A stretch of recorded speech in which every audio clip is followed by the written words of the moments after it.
Welcome back to Factory Sealed. It is November 18th, 2013. My name is Eric Danger Surrounds Me Peterson, joined today by Jess, probably not pregnant Clarkson, and Aaron Robison. Hello. Oh my goodness. You have to understand that when you put tweets out like that, we are going to misconstrue them. I'm probably going to get like a bunch of phone calls. Why? No. Nobody follows us. No. True story. Not pregnant. Are you sure? Because, hold on, I want to find this thread of tweets, because it's pretty convincing. So, I sent out a message, just like I do every Wednesday, saying, "We all good for tonight, ? And Jess replies, in every male's worst nightmare response, "I may be a bit late." Bit late. Oh shit. My first thought was, whoa. Andrew's been out of town. Oh, shit. Whoa. Truth. Oh, damn. I did have my pretty cool boyfriend come over. She had her own personal Vegas. Well, you were reading like all those Harlequin books while he was out of town, and absolutely. I did hear that it is possible to get pregnant simply from reading 50 Shades of Grey. That must have been what happened. Had to have been. I'm gonna name my child Gray. I don't know how many brain cells that died while you were reading that horrid book. You actually read that, Jess? No. Oh. Have you read it, Aaron? No. Come on, my sister be honest. did. Be honest. I have not read it. I have no interest. My wife read part of it for book club, and she couldn't stop laughing throughout it because apparently, for one, the writer only knows like 3 sentences in the entire English language, so she just keeps using them over and over and over and over.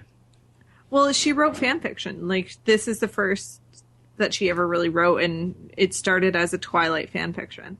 Yeah. Did it really? That's what I heard. I don't know if that's real life, but I can't imagine Twilight fan fiction. I mean, Twilight, the literature aspect of Twilight is horridly written enough. I can't imagine fanfic of it. Yeah. Wow. Were you a Twihard? I enjoyed the books because it was really like soap opera. Like, it was garbage reading that I never felt like, wow, this is changing my life. I'm learning a bunch of new perspectives and I'm bettering myself as a person by reading this. But it was like a trashy read. Like a guilty pleasure? It was a guilty pleasure. Like, yeah, I read it. And they were so easy to read, too. Very quick. Quick and trashy. Just like... Could continue with that. Just like what? I was going to say, just like your mom. How old are we? Old enough 12. to read Twilight. I suppose. But then again, 13-year-olds read Twilight. Yeah, I thought we were 12 years old on the show. I think we are. Anyway. So I've had quite the week since Apparently. last show. Some people were following along. I was trying not to be that type of guy who sees major disasters and then instantly starts social media crap with it. You totally did. With one of them I did. But here's the thing. The difference between me and what most other people do is that most other people, the second something happens, they're like, oh, I got to pull this out and tweet it, or I've got a Facebook status. It's because if I don't do it now, nobody's going to know that it's happening now, and if I do it later, it's not relevant, therefore nobody's going to care. To me, that's like most younger kids' mindsets with social media. Like, it has to be instant. Me, it's like, I'll take care of the situation, I'll let it process, and then I'll be like, hey, well, this happened. And it may have very well been 2-3 hours earlier. But I'll make it seem like it just happened.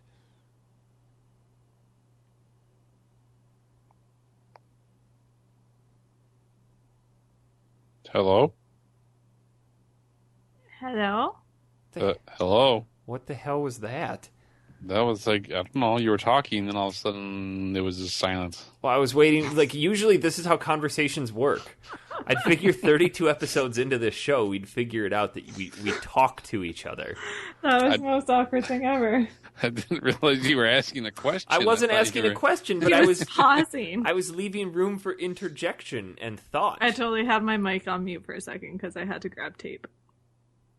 I'm multitasking You right guys now. are the most disappointing sometimes. Shut up. Okay, yeah, you wait a few minutes and then you tweet it out Right. like a teenage girl. But I have not been following what's happened, so tell me about it. Would you like to continue reading from your script? Is the safety of patients put at risk in some Minnesota hospitals? Join the Minnesota nurses and tell your state legislator. Shut up. These may be the wrong notes. Hold on.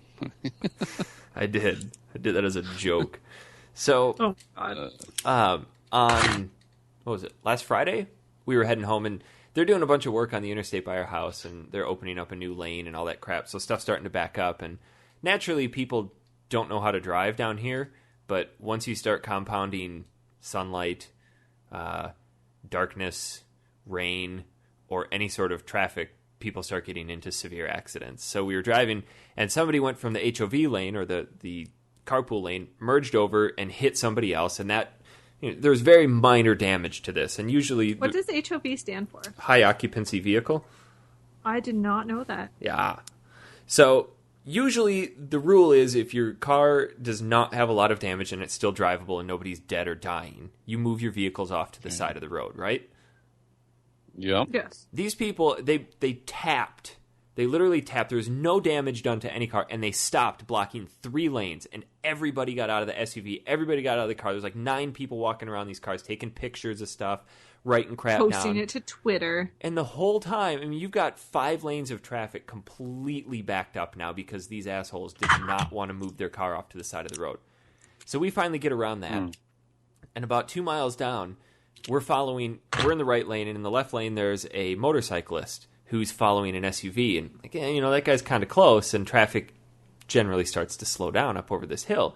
And sure enough, traffic comes to a screeching halt, and the SUV in front of him slams on her brakes. He slams on his brake and dumps his motorcycle at 45 miles an hour and slams into the back of this SUV. I mean, Aaron, Yes. were you there? Was I that was you not. driving? that's what I put out. And everyone's like, oh my God, it's Aaron in the future. But no, so I'm sitting there thinking, like, this guy didn't have a helmet on. And usually motorcycle accidents at that speed are pretty devastating.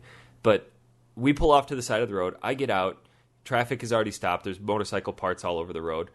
And I run over to this guy, and he just stands up and, like, brushes his shirt off and his pants off and lifts his bike up and just wheels it off to the side of the road. And meanwhile, I've got 911 on the line, and he's like, dude, I don't need anybody here. Like, Most badass biker ever. no kidding. So I hung up. Or the dumbest. Well, so I hung up, Probably and running from the law. the lady in the SUV gets back in her car and starts driving. I'm like, dude, you're not going to get her information. He's like, oh no, she's with me.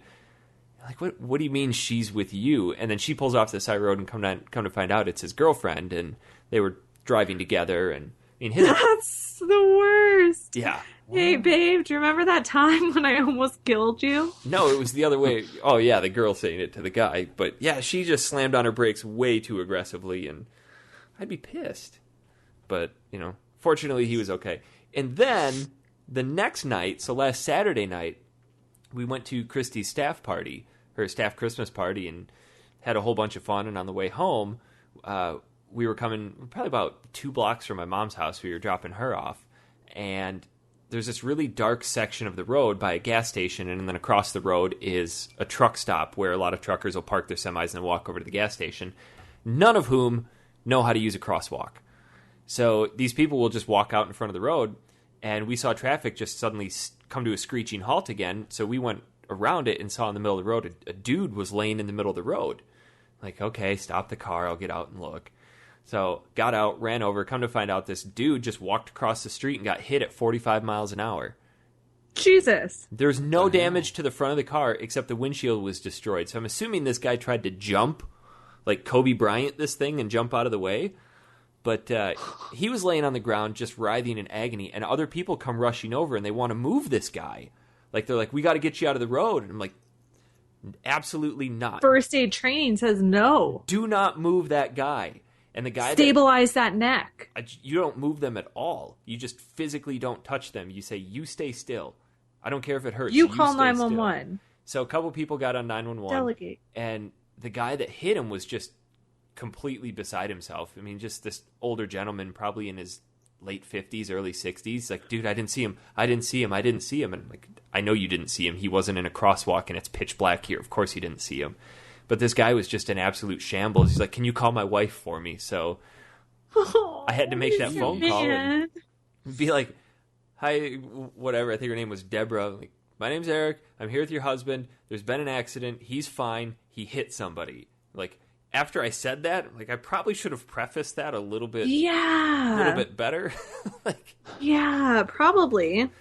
But no, everything turned out fine. The cop showed up and they asked me, like, did you see it happen? And I'm like, no, I didn't see it happen. They're like, well, then you can go. Okay. So it's been a fun week. Let's have a little life lesson. Never start with there's been an accident. Yeah, there's been an accident. Well, how should I have started? Like, try to have a little conversation like, hey, my name's Eric. Your husband's not dead. And then continue. What? Because that's what she's thinking. Even if you're like, I'm here with your husband. Oh my God, my husband's dead.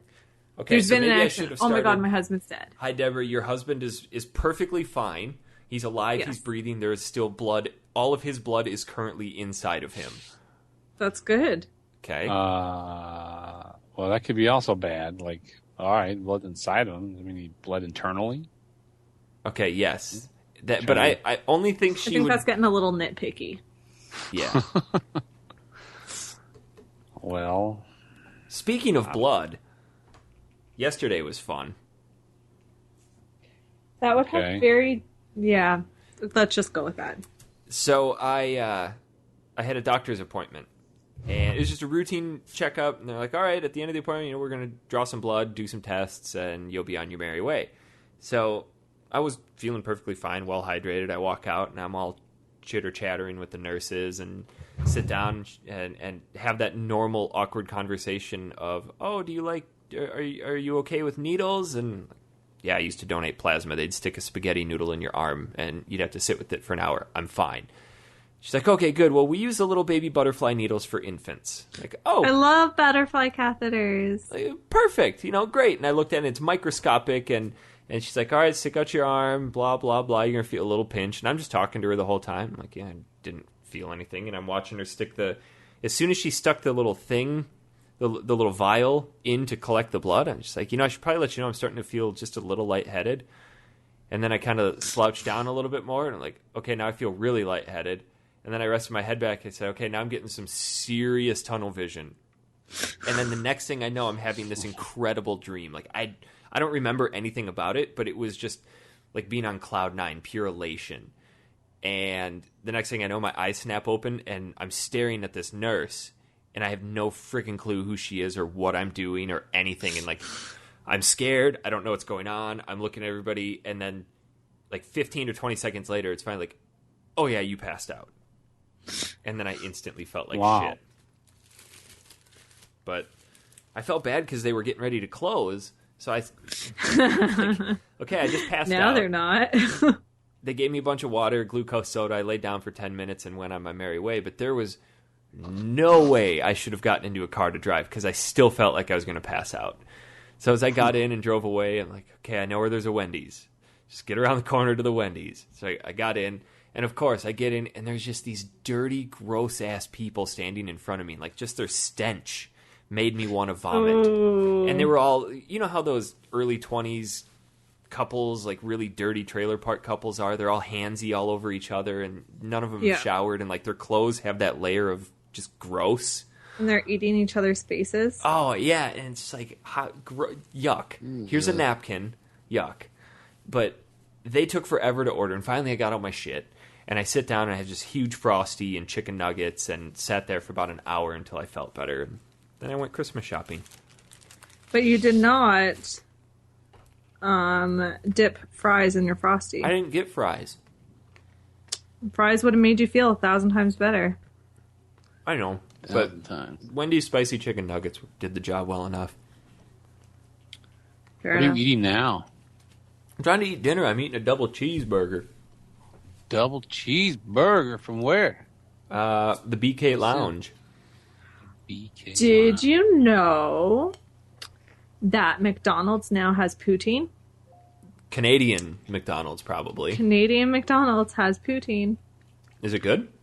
I can't eat any of it, Why? but their fries have gluten in them, and their gravy has wheat and beef in it, and I can't have dairy. So it's pretty much all of it's out for me. But Does it smell I good? haven't actually been near it. Oh. But I feel like it would be disgusting.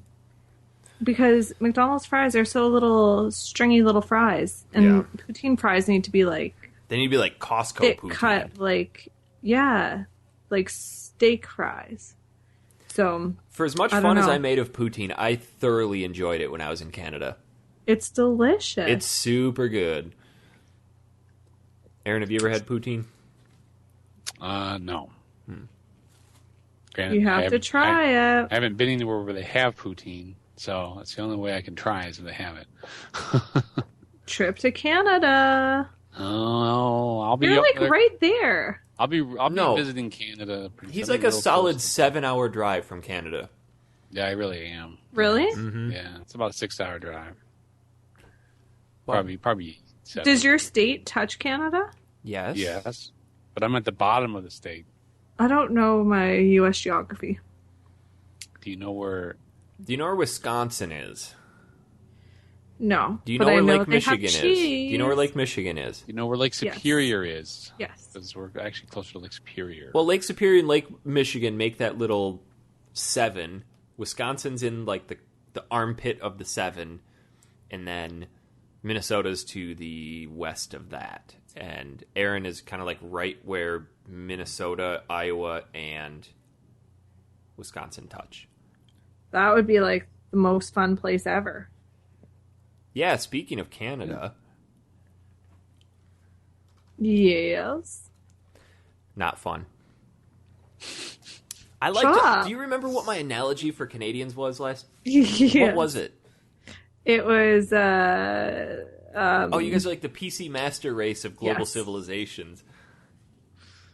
Because from You the have to inside, explain. everyone's like, it's so much better here. And everyone on the outside's like, yeah, it's so much better there. And then you don't really realize as a Canadian how much it costs to actually be Canadian. And therefore, it kind of sucks because it's so expensive. It is so expensive, but it's awesome.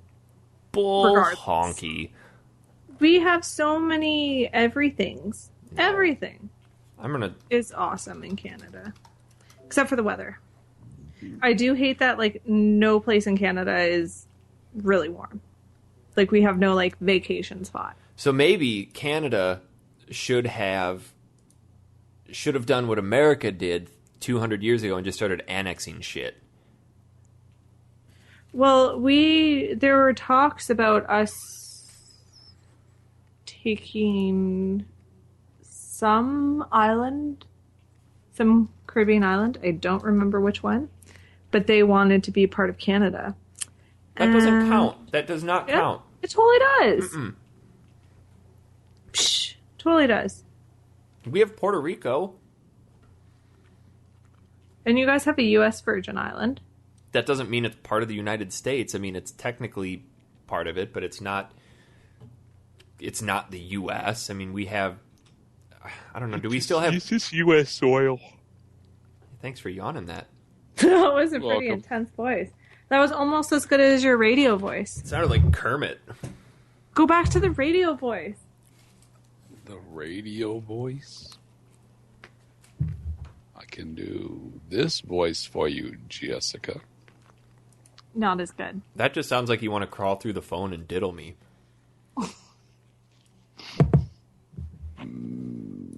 That was the wrong time to drink.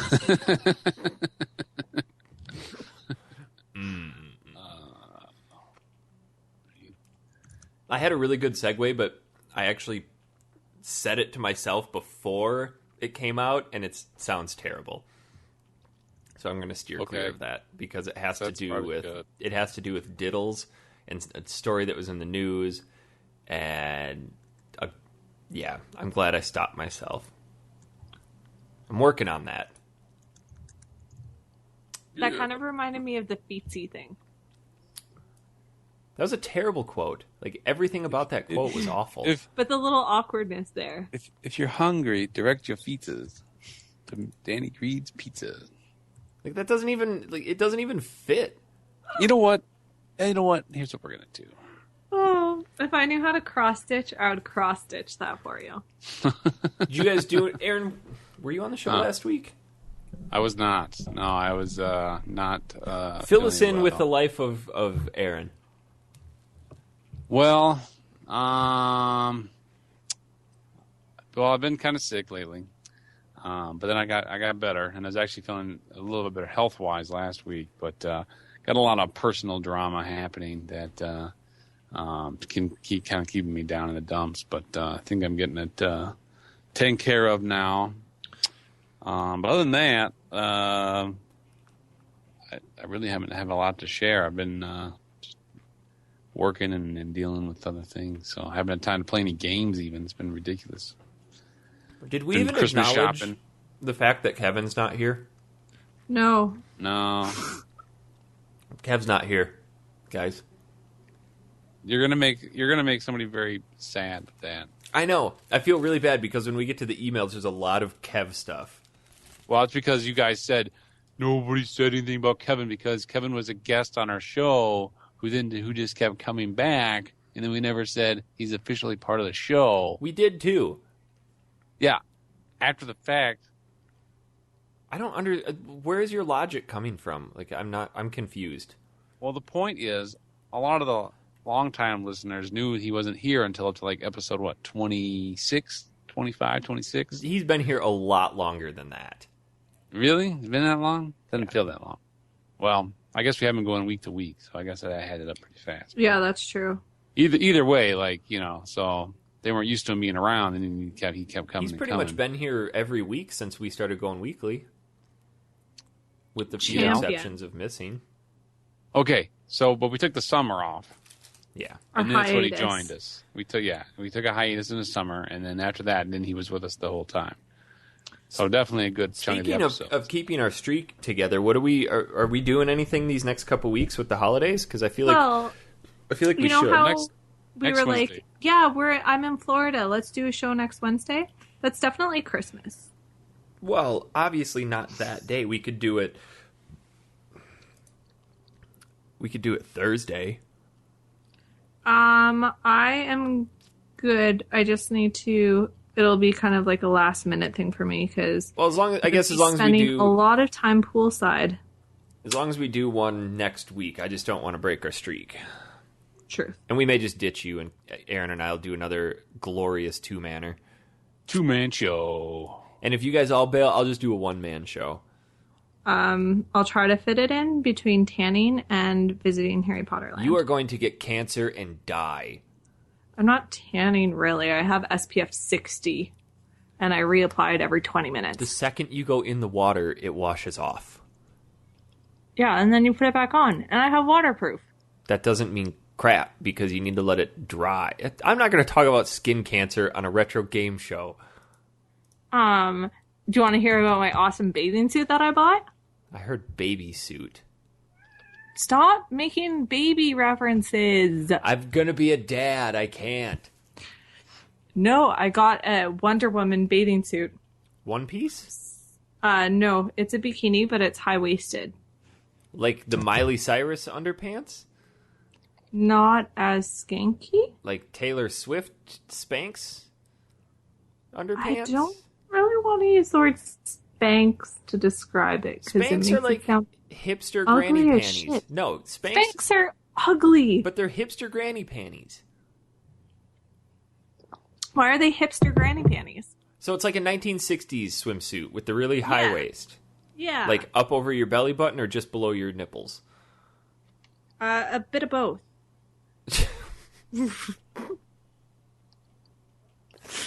There's a fine line between that. Your belly button is that close to... Either you have a high belly button or gravity... I have an unusually high belly button. Okay. It's at the base of my sternum. Sure. Wow. So, you're going to Florida on Friday. Yeah. You are coming Saturday. to America Land.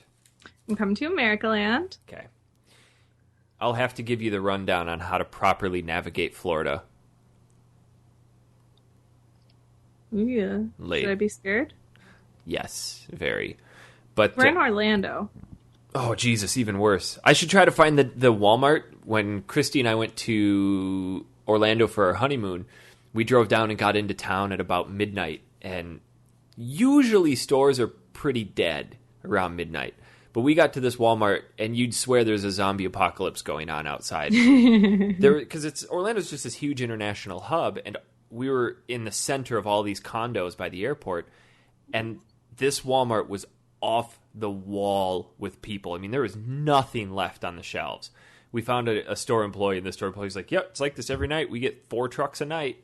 I'm like, Jesus Christ. So, just try to find that for you.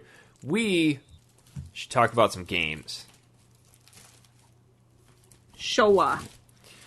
Aaron was just talking to me before the show. We had to hashtag ourselves about some... Yeah, we had to save stuff for the show. About some original Fallout that GOG.com was giving away for free last week. Yes. Yeah, I missed it. I got the thing. I went to the thing, and then I was on my phone to check it, and it said I had I don't know, so many hours to get back to it, but I couldn't get to my computer in time to download it. You know you can do that from your phone, right? No. Mm-hmm. No, didn't know. So, there you go. But I didn't need to do it because I forgot that I actually bought the Fallout trilogy back in the day. So you played this game back in its prime? Yes. Okay. I'm mainly curious to hear Jess's perspective because I know that she is a Fallout super nerd. So you're going to be a little disappointed. I played it a while ago. Mm-hmm. And then only briefly. And then I failed epically at playing it this week. Okay. Then I'm not the only one because Aaron and I were really terrible. Well, yeah, I don't want to say it's terrible because I have fond memories of one of my buddies playing this when we were in high school, and he really enjoyed it, and I enjoyed watching him play it. But if any game did not age well, it is like this is at the top of the list. Yeah, it's pretty bad. The user interface is clumsy, it's clunky, it's ugly. Like it is downright ugly. It is very ugly. The game itself is cool. I mean, it's that kind of isometric 3D type game, but just navigating shit is so clumsy because if you want to click on something on the menu, you have to hit exactly where that red dot is. You can't click on the word. There's no keyboard shortcuts. It's all clicking on shit. And granted, what did this come out? 97? 98? The original? I don't know. I believe the original came out in... I have no clue. The game itself was, like, fun. And very similar in terms of, like, story and everything like that to the newer ones. You see, that's the thing. I didn't remember pretty much anything of these games. I remember the combat system being semi-turn based, but aside from that, my first true experience with the Fallout series was Fallout 3, and I was really drawn in by that alternate 1950s post-World War II era, and the whole Pip-Boy type art style. So it was actually kind of neat to load this up and watch the opening intro and how much the new games pay homage to that introduction with the type of music and pulling out from the TV and like going out into the apocalyptic wasteland, and just like how precise the art still is from a game that's 15 years old to how it is now, and how well that art style translated to the new game. I do like it that it's very consistent. And did you know that if you're on Songza, there's a Galaxy radio or whatever? Oh, really? There's a Fallout 3 station, which is hilarious. Is it just from the Fallout 3 game, that station that keeps looping? There's other songs on it. They're not all from the game. So it's kind of fun because it's very, like, a lot of the songs, most of the songs are from the game. But then there's some that are, like, from that genre. Huh. Which is really fun. Yeah, I like Fallout. And again, I'm basing it off of the original, or basing it off of Fallout 3 in New Vegas, but I went into it with really high expectations of Elder Scrolls and Morrowind and Oblivion, and I just that universe and that world, although cool in its own respect, it didn't have that same natural appeal, because I feel like, yes, it is a post-apocalyptic wasteland, but that doesn't necessarily mean that there's going to be nothing there. For the 120 some odd hours I put into Fallout 3 in New Vegas a piece, I didn't feel like there was much that I did. Okay. And I kind of got that impression with this game as well. But I was surprised at how they handled the navigation in the world in the original game, because again, I'd never played it to experience that. Because I was wondering, how are they going to do this big open world game with 1997 technology? So it's neat how they have it set up where you come out of the vault and they give you a mission, and I don't know if this is the main quest of the entire game, where you wake up and your vault's water facility is running low, and you have like 77 days of water left, and you have to go to Vault 15 to get the water chip. Is that the whole point of the game, or is that like just your opening mission? Yeah, I didn't make it out of the vault. You didn't even make it out of the vault? No, I didn't have to. I have been slaving away at this hat, which is awesome. I appreciate that. But yeah, that's right. No, so you get out of the vault, and then there are different isometric environments that have different enemies in it, and it's kind of neat how they handle the combat, because when you're not engaged in combat, or when no enemies can see you, then you're free and your action points don't come into effect. But as soon as an enemy sees you, then it turns into combat play, where each move takes an action point, and then each shot takes action points, and then the enemies move. So it turns into like a tactics style game. But you can run away from them, you can turn and shoot them, but again, ammunition is very scarce, health is very scarce, so sometimes it's better to just try to run away. You can get out of the environment, and the way that they handled the whole world is it pulls out to like this overworld map that looks like a bunch of hexagons, and then you can click, I want to go to Vault 15, so you guys start trekking across, and the days will start counting up, and if you make it there without any incident, great, but sometimes you'll get stopped on a different hex, and you'll have a little combat system you got to go through, and it was neat, but it's really friggin' hard. But what I like about the whole Fallout world too is that all the vaults are consistent throughout. What do you mean? So like, in some of the games they'll say, like, if you explore some of the vaults, you'll find out what happened to them. Mm-hmm. So the vaults, I think all of the stories and plots about who was experimenting with which vaults stay the same. Oh, really? So in Fallout 3, if I were to go to Vault 15, it would be the same story and stuff as what I read in Fallout 1? Yeah, but I don't know if Vault 15 is mentioned. But just as an example, so that's what you mean? Yeah. Which is kind of cool. Is Nuketown, is that the name of the first town you get to in Fallout 3? Is that in Fallout 1 or 2? I don't think so, because they're different areas of the state. Okay. Well, I suppose that would make sense. This Fallout 3 was Washington, D.C. Yes, that's the one. And then New Vegas is obviously Did they ever Vegas. specifically say where the first Fallout takes place? I don't know. The first Fallout, Yeah. I thought that took place in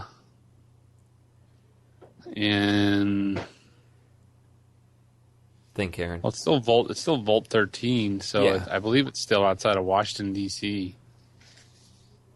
Is that what vault you're in Fallout 3, Jess? Fallout 3, you start I thought it was Vault in- 11. I don't know. I can't remember. It's too much to remember.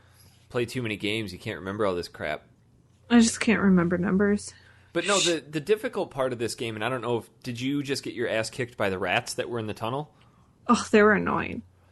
That's what I found was difficult. Not only was the combat clumsy, and it takes a really long time to figure out. Once you do it, it makes sense. But they don't... Because you're... Go ahead. I was going to say, you're restricted to only using bats, right? Yes. Fallout is actually in Southern California. Okay. Well, that makes sense then. Yeah. But the combat is... I find it super, super clunky in that It came out in 1997, to say.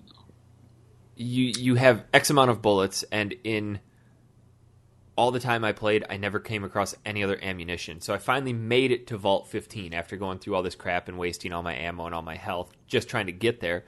And then I get down into the vault, and I see a bunch of rats. I'm like, all right, I can bob and weave through this. And I get into the vault, open up the door, and this big-ass mutated bear comes out and just kills me. Like, all right, fuck this game. I'm done. So I don't know if this game is like a labor of love to try to get through, but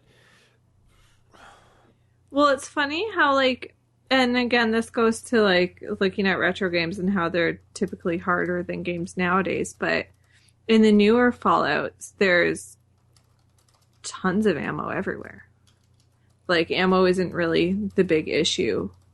well, and I felt not only was ammo scarce, health was really scarce too, because you did have a knife, but I was always afraid to go melee because you have to stay so close to those rats that if you're surrounded by 3 of them and you stab one and it doesn't kill them, you know that you're instantly going to lose at least 20 to 25% of your health because every one of those rats is going to hit you for 2 or 3 health.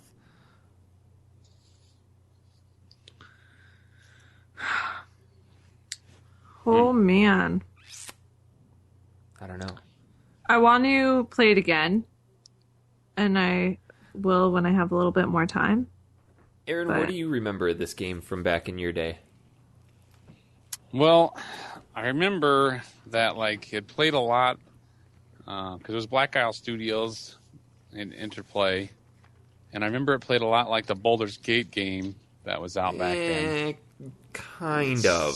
It was just like that. It was in all those top-down views, and you went through, and you had like the dungeon crawler. Yeah. But like, It was like this hybrid of tactics and RPG. yeah, and back then, it seemed a lot easier to play. Like, I don't know how to describe this to be the best way for everybody, but I don't know those who remember using DOS, the DOS programming for computers, Yeah. and then you went to like Windows, Windows 3.0 98? or whatever. No, I'm talking even earlier. So you go Yeah. 3.1, then you went to 95, then you went to 98. So I feel then like we all had DOS forever then. DOS Yeah, was a and DOS long is- time. It's been a long time, and some games still use it and you can still get into DOS. But like just the commands that you would do to do things, I feel like then were really simple and easy. Okay, well, that makes sense. I'll just move here and then I can do that. But then as things get better at improving, it's almost like going back. Oh, here's a good example. It's like going from using the analog, like the analog sticks on the controllers now, going back and play a PS1 game before analog sticks existed. Yeah. You Well, know, it's it's like, oh like- man, I don't even know how to move. I don't know why can't I look this way? Why can't I turn this way? Like if you try to Yeah. go back and play the original Resident Evils with just using the D-pad. Yeah, it's doesn't- difficult. It's like it doesn't make any sense. At the time, it made a ton of sense because that's pretty Yeah, much what we right. had and what we were used what- to. But now, Yeah, And so now when you play this game, it's very frustrating, to say the least. At least when I've tried playing it again. I just reinstalled it on my computer tonight. I'm not sure if my computer can handle it, because I don't know if I have a Pentium 2 or compatible 300 megahertz. I don't know if I have enough. I don't know if I have 64 megabytes of RAM. That's a pretty serious requirement. I think I've got 700 of those computers in the trash pile at work that would run it just fine. I'm not sure if I have a keyboard or mouse. That's a little intense. What blows my mind though is that the hard drive space is 1.5 gigs. What? And I think about that back on the computer that would have been this back 10 years ago, and 1.5 gigs is a lot of hard drive space. My first compact that we had in high school had a 6 gig hard drive. Really? Mm-hmm. Huh. But then again, your operating system comparatively took up maybe 100 megs. All right. Shut up, phone. That's Christy's ringtone. So, I don't know. I felt like I was looking through the different games, and I'll play through it just because I kind of would like to get a feel for, get a little bit more respect for the series from its roots. Just like I went back and played Daggerfall and Arena, but I feel like Fallout Tactics would be a little bit more up my alley because I got a ton of enjoyment out of Final Fantasy Tactics, and this game is supposed to play a little bit more like a traditional RTS tactics style game.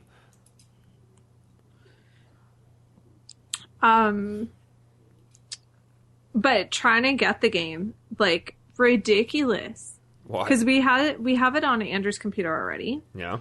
But when it was free, like, the servers were crazy. Oh yeah.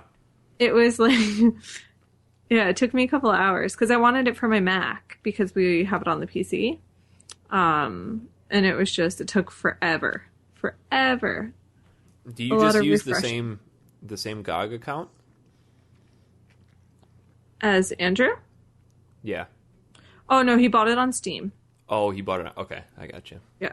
Because if you buy it on GOG, they come with both the Mac and PC version. Yeah, that's why I picked it up, because it had the Mac version. Mm-hmm. And I just will use his Steam for that. Yes. Yeah, that's truly a game that did not age well. No. I'm sure the humor is still good. The writing is good. The graphics aren't terrible for the type of game it is, but holy shit, the gameplay is dated, and that graphic or that user interface is terrible. It's beyond non-functional. I can't do it.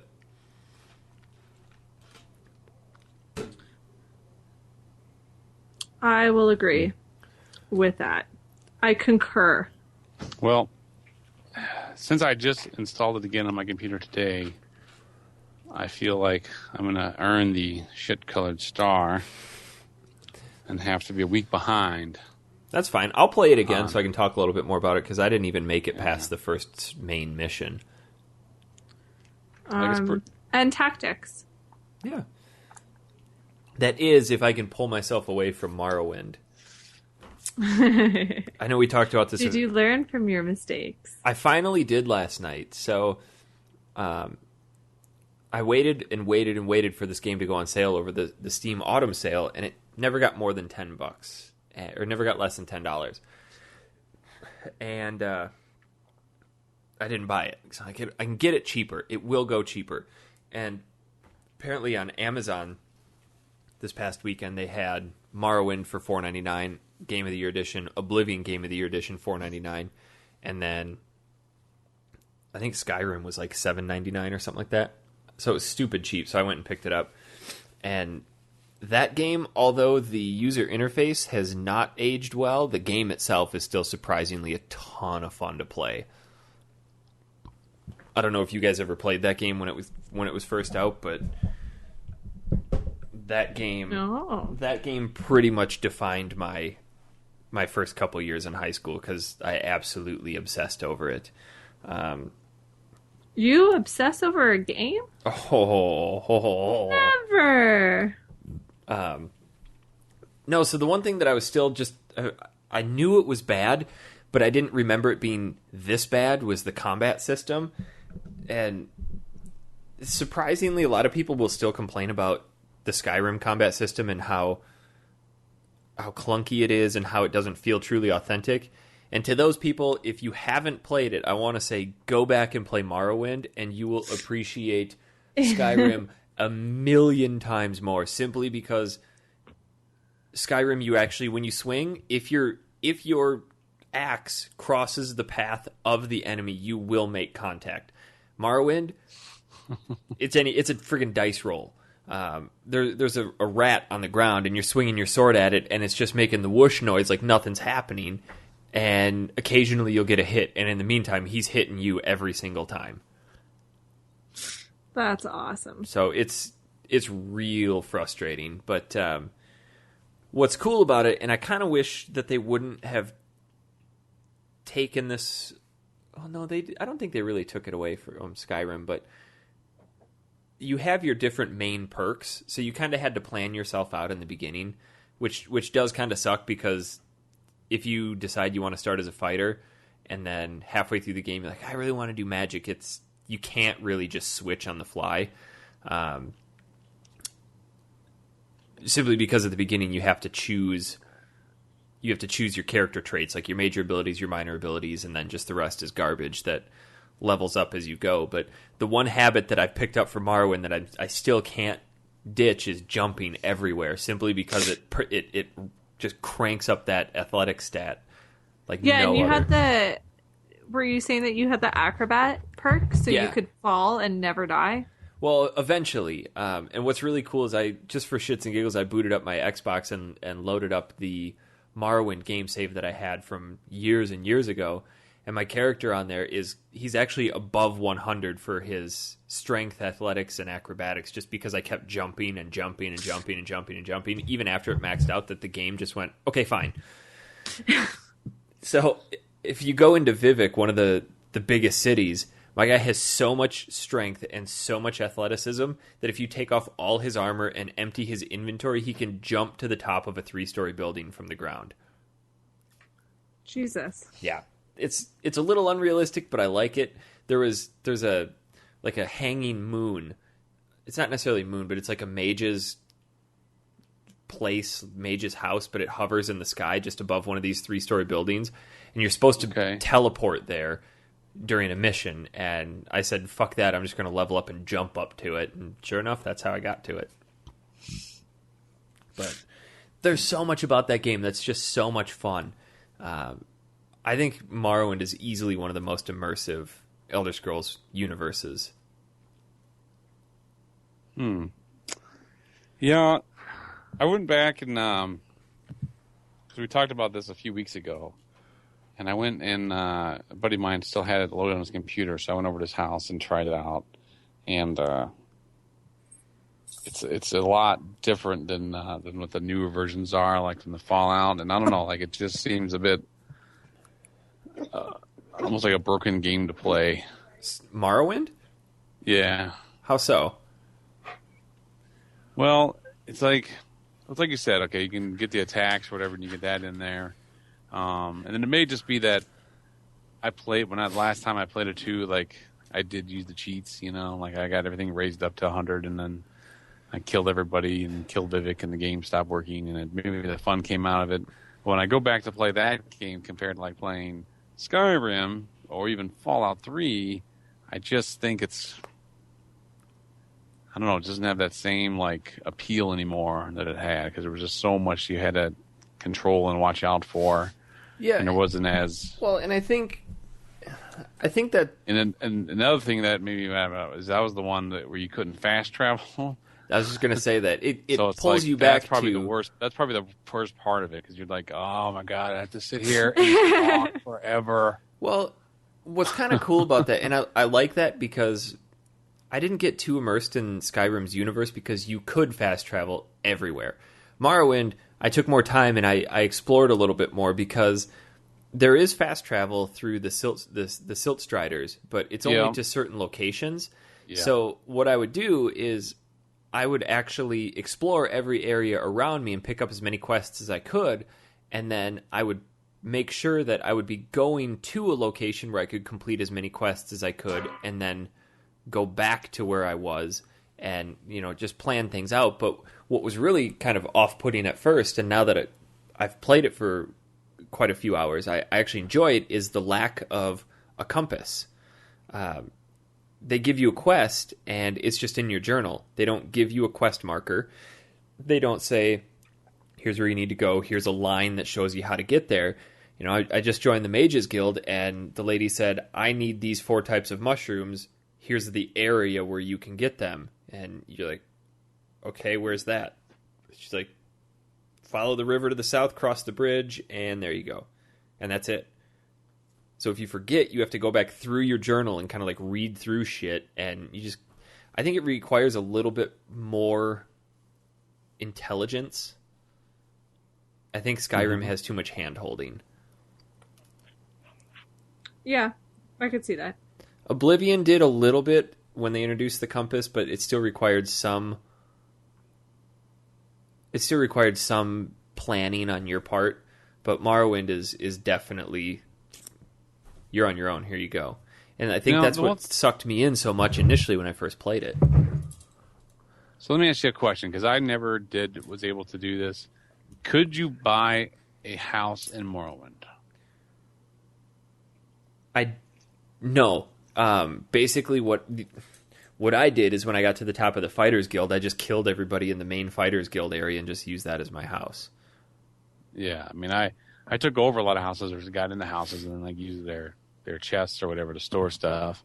But somebody said they could buy a house, and where do you buy a house? I was talking to a buddy of mine. They was like, I'm going to you got to go to my house. And what house are you talking about? I don't know. If you can, I never found it. I did find the only merchant in the entire game world that has more than $5,000, because you get all these items that are worth $6,000, $7,000, $8,000, and you can't sell them. It's to the east of Vivek, just in the middle of the map, out in the or out in the ocean. There's a bunch of rocks, and there's a mud crab. And most people's instinct when they see a mud crab is, all right, free experience, kill it. But if you walk up to this mud crab and talk to him, he's actually a merchant that has 10,000 gold. Oh, that's pretty good. So, just a little nugget of information. My son brought home a mud crab in Skyrim. Yep. Such a thrilling. I was not super happy with that. Such a thrilling family life you lead. I thought he would have picked a puppy, but nope, a mud crab for my son. At least he didn't bring home a skeever. It's true. Skeever. Or he could be a skooma trader. That is also true. I should have a little bit more respect and love for my son. Yeah. If he wants to play with a mud crab, let him play with a mud crab. True. At least he's not naked like his skanky little sister. Wow, I turned away from this conversation a second, and I came back at the wrong time. I know you turned away from it. We've been watching. Wow. Mm-hmm. Wait, watching? How's my ass look tonight? Whew. Damn. Yeah. Back that shit up. Wow. Aaron, did you play anything else? No. You didn't play anything? I didn't even have a chance to play my DS to get to the clerics. I'm not even to that level yet. Shit. I've had like I said, I've been pretty busy with the holidays here again. So all the shopping and getting ready and house cleaning and all that. I found myself, and I'd be curious to know from any of our listeners who are parents or who have gone through the young parent stage as gamers.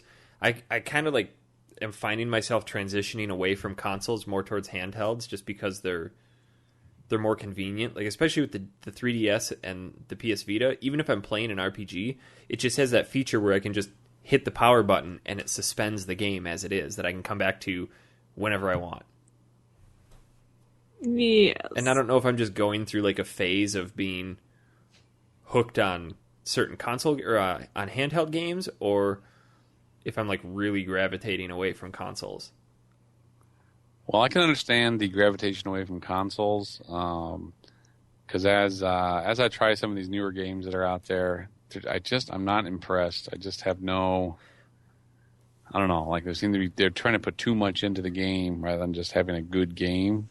So then you go to the handheld system, and it seems like because of the games that don't need to be on these processors that are out for Xbox and PlayStation 3 and PlayStation 4, like they can just put more good game content into the handhelds. Well, and I was reading a lot of articles today about that when a lot of people or a lot of these sites are starting to put out their potential list for game of the year, and a lot of people are saying this year we might be able to crown a handheld game as game of the year.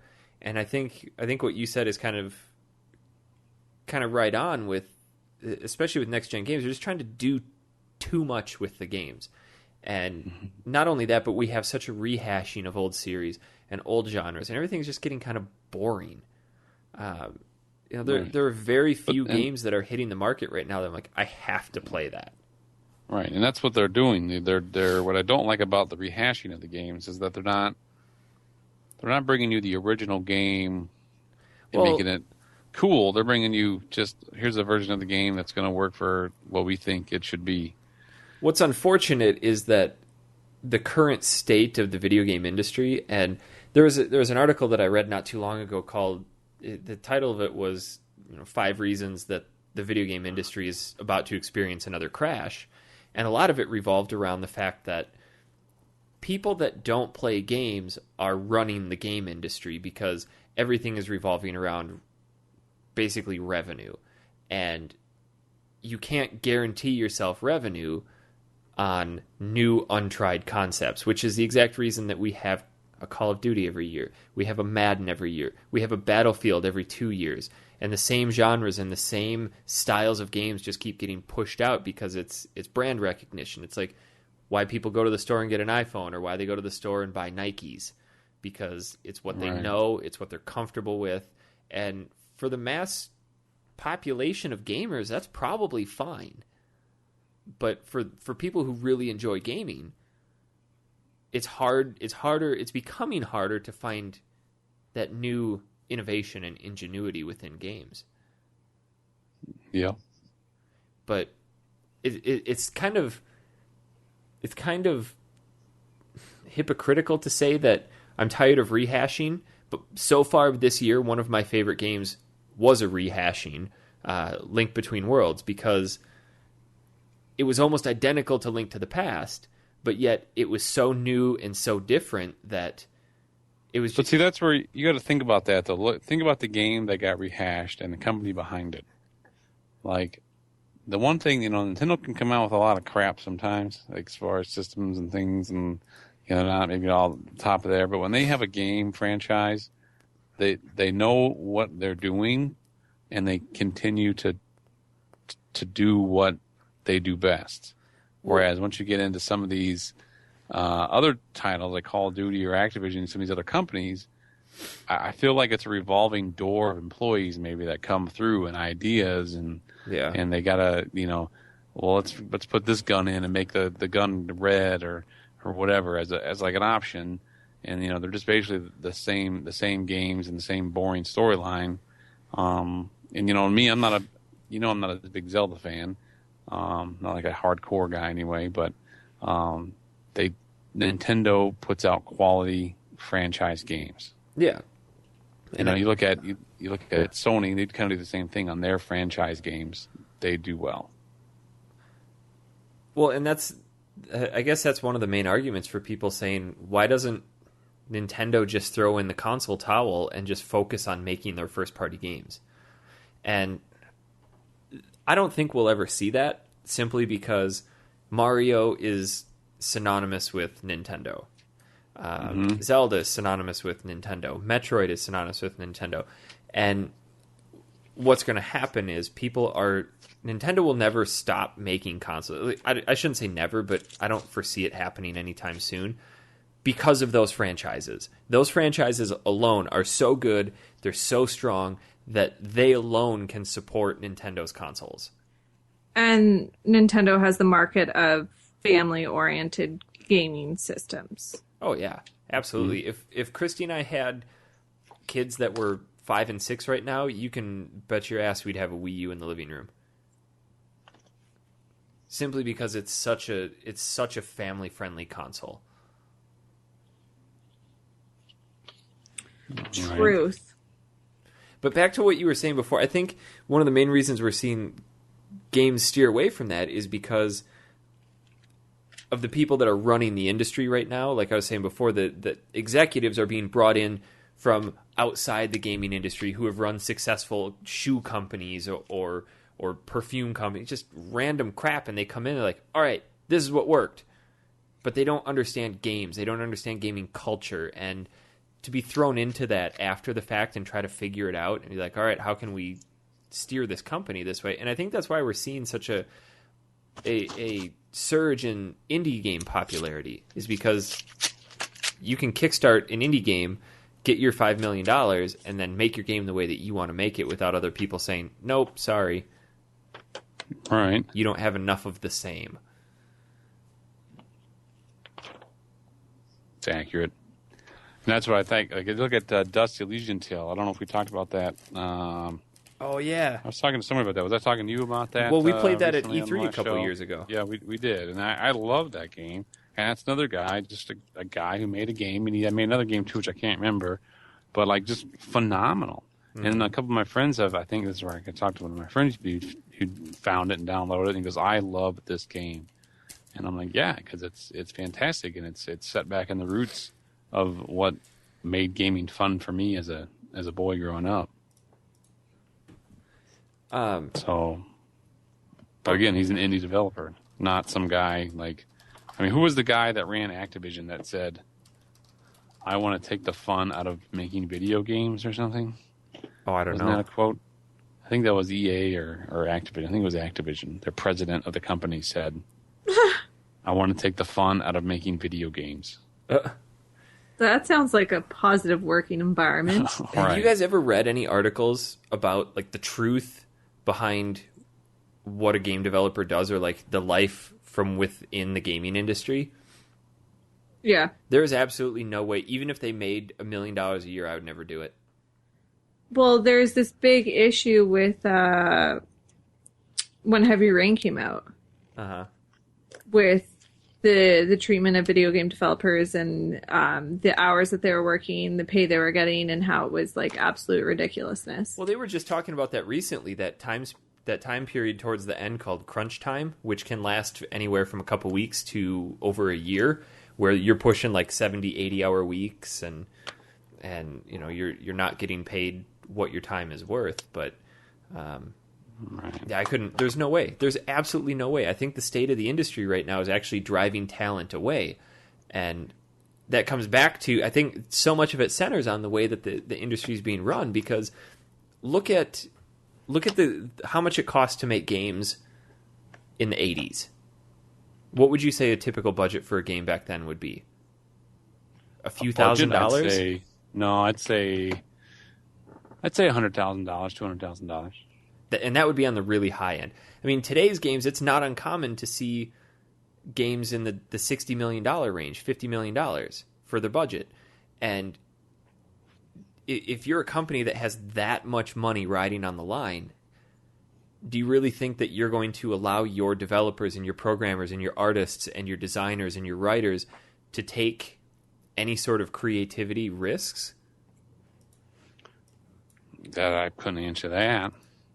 Well, imagine if you had that money, if that was your physical money, and you knew what the industry, you knew what kind of game to make that would sell $1 billion, but it had nothing new, absolutely nothing new. It was the same old shit from the past 10 years. Would you say, let's just take Call of Duty for example, because it's the easiest go-to game to.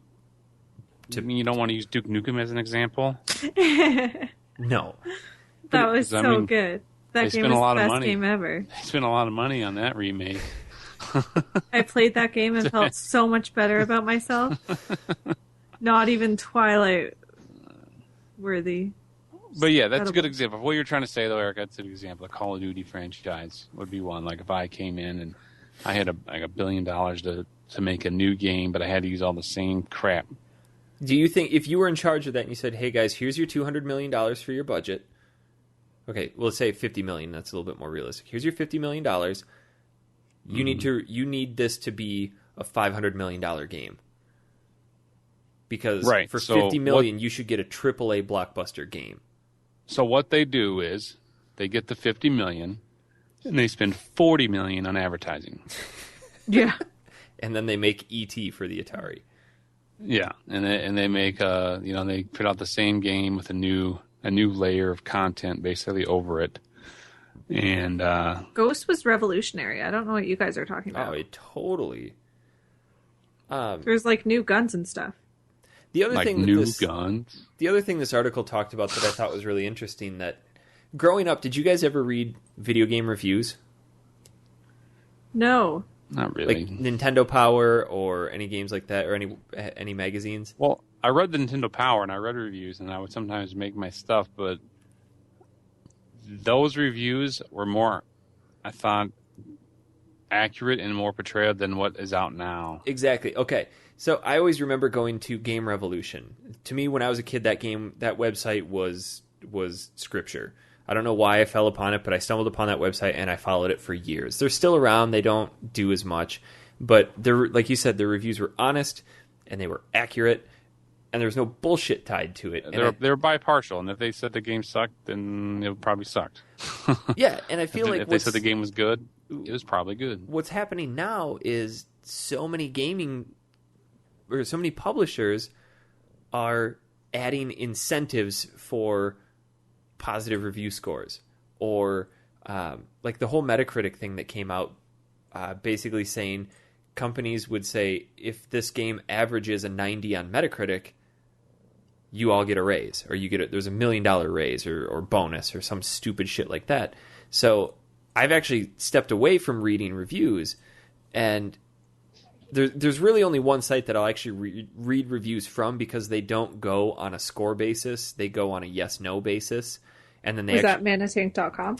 No, but their reviews were phenomenal because they were completely biased. And some of them were written by Kev. 9 times out of 10, they didn't even finish the game. But no, it's hard to take into account when you know that there's that shadiness going behind the scenes. You know, there are some publishers who will take money to give a positive review, and so much has changed that it's just actually kind of.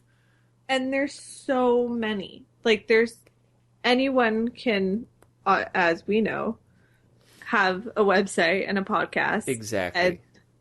And I think this is pulling back the curtain a little bit, is that's the reason we stopped doing news and we stopped writing reviews, is because it's not that we weren't good at it. I mean, I don't want to say that we were the best, but we were freaking rock stars. We were focusing all of our energy on stuff that thousands of other people were doing just as well as we were.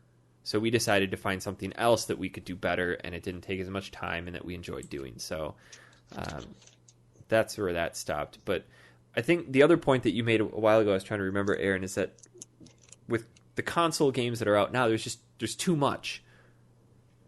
There's way too much on the market right now to even absorb. And I'm not in high school anymore. I don't have unlimited free time. I mean, yeah, I do. My job allows me to have a ton of free time, but I look at it too. Like, okay, when I was in high school or in school, I got to play a lot of games, but I don't remember like every week, every month there was a brand new game coming out like there is now. Well, and it seems like when I worked for GameStop, it seemed like every Tuesday was release day or whatever day it happened to be. So you knew the games were going to be coming. And every week there was 2 or 3 games. They weren't maybe big titles. They were just like, okay, the new, whatever Lost Planet game, or, little tiny things like that. But then there'd be the big ones at least once a year that you could be excited for. But it seems like there's just so many, and there's so many. I don't know how you have time to play them all. And I think GameFly is the only place now you can really rent games because there's not that many video places anymore. But as a kid, I remember renting a ton of games. Yeah. And I could try them out and then either get them or go buy them if I liked them. So I wouldn't rent it and spend, $5 a week on them, or whatever it was back then. But I also don't remember there being as many games to choose from, like maybe 20 or 30. Well, and I think part of that, too, has to do with so many more companies have ramped up their marketing budget. And I feel like the marketing is actually what is controlling the industry now, because everything now is based on the marketing. So, like, magazines are real big because people would spend money to get in their magazine to be able to read it, right? And that was the big thing, is TV commercials and magazines. You'd pay your the outrageous fee to have your picture in the magazine, because people would buy the magazine, read it, and then see your ad, and then go buy something. And then the internet age kicked in now. And then now anybody can go to the internet and just avoid the magazine, just get to the store they want. And now they have all the little things you have to buy. So then all the little, scrolls on the side of the screens, they're there. So I think the downfall of those companies, little tiny companies, are trying to get all those ads. Well, and I think the major downfall of the internet era of the gaming culture is that we don't know what's true, to be honest, because there's so many reports of things coming out. And yeah, you have your high-profile websites who get the word directly from the publishers or the developers, but then you have the culture, the gaming community itself to deal with, and that can be very hateful and condescending and rude, and then people are bad-mouthing shit here and saying this about this game, and like, you just, it's so off-putting. Back when I was growing up, gaming was, I want to say it was more innocent. Not that the games themselves were innocent, of course not. But Right. I kind of liked gaming more before, and this is going to sound super hipster, so feel free to laugh at it. But I kind of liked gaming before it became major pop culture. But I find because gamers are so rude. Yes, and there's no reason for that. Like, every single time I go to a store, I feel like you have to prove yourself. Yeah. Like, before they let you buy something, you have to prove that, yes, I play video games. I know this. This is how long I've been playing for. This is my username. These are my stats. Like, it feels so awkward. And, like, the other day, I went into a store, like a retro store, to buy something to play in Florida. And, like, it was just, like, even the conversations between employees, they're like, well, do you ever finish a game when you play it? Like, I finish every single game. Oh, even this game? Yeah, I finished it twice. Yeah, No, everybody's got to more than one-up each other. Like, 12 times. Oh, with this stats? Of course those stats. Like, who are you? It's just ridiculous. My God. Yeah. Well, here's the thing that I hate about internet gaming. Because every time I I've told the story about 1,000 times, but you get on there and then you join some kid, and the kid is just talking smack the whole time. He's just talking gibberish, really. How he's on his wireless controller, playing on a toilet, eating his pizza, watching TV, and this is a real conversation I had with the kid. And then all of a sudden, he was winning, and then because I ignored him, he just stopped. But the difference is, what I like is, if I sit by somebody who's understanding cockiness and playing me, they're like, "Oh, I'm gonna beat your ass." If you're on the couch telling me that's just fine. Like, that's just, now let's be competitive. Let's be rambunctious together. And the difference between now is, and this all comes to other topics that I can bring up too about parenting and just in general. but if even if you did beat me and you were better than me, guess what I could do? I could just reach over and just nut tap you. You know what I mean? Yeah. Like, I just pop you in the nuts. Like, okay, you won. Now shut the hell up.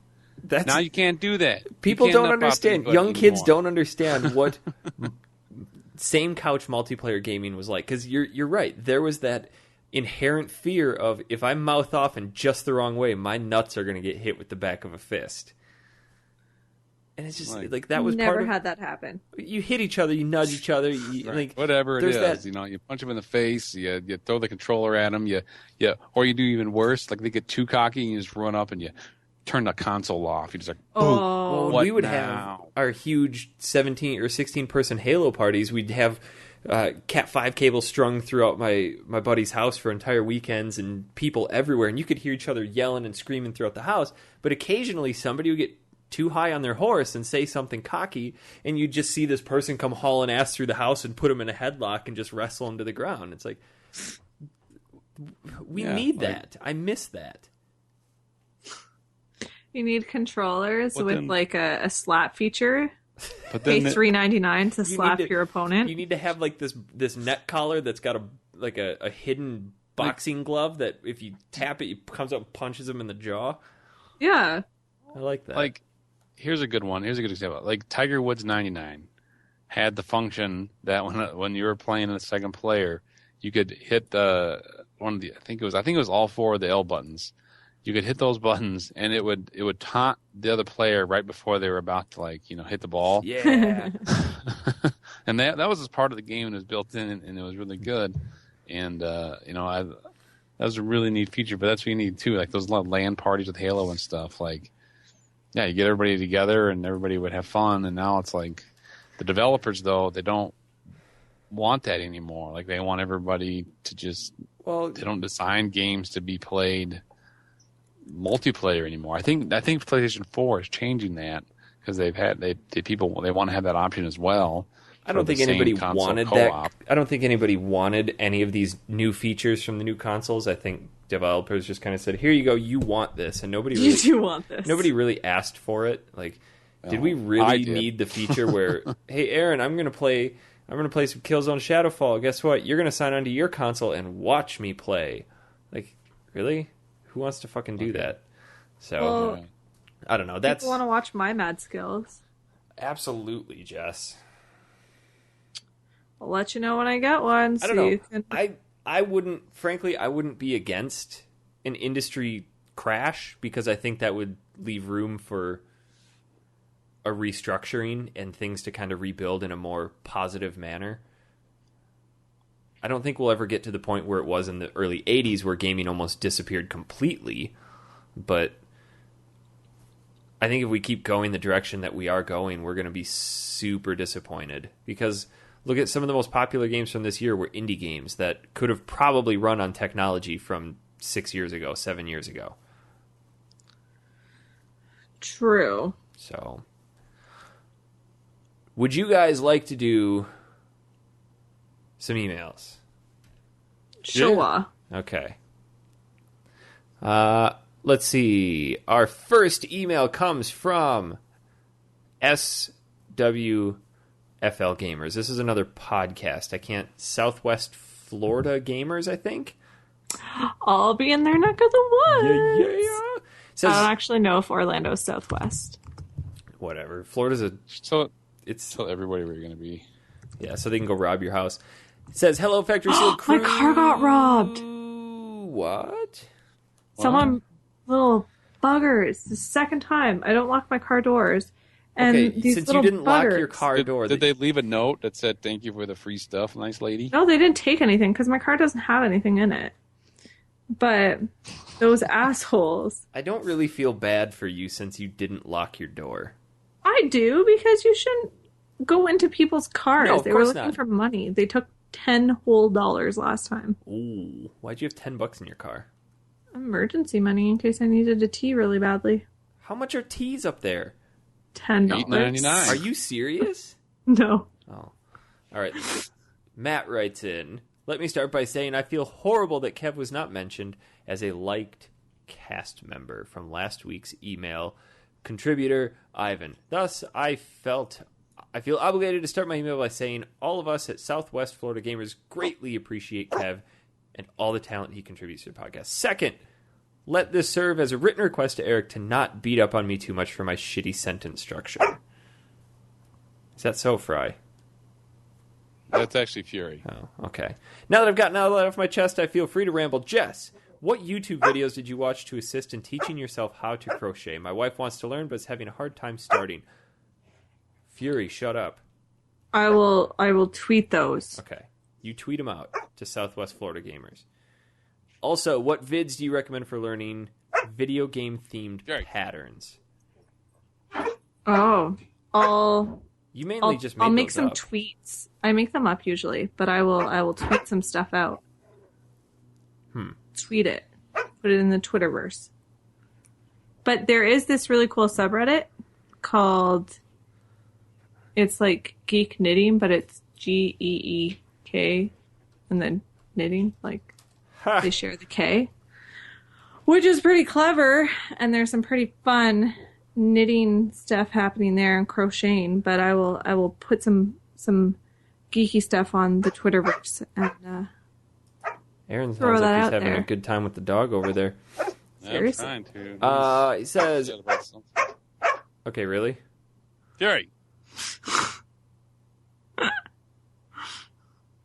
Aaron, I feel as if I grew up somewhat close to where you are living now. My dad is from Pepin, Wisconsin, right off Lake Pepin. I sense you are living on the Minnesota side of that lake. Did you grow up in that area or move there later on?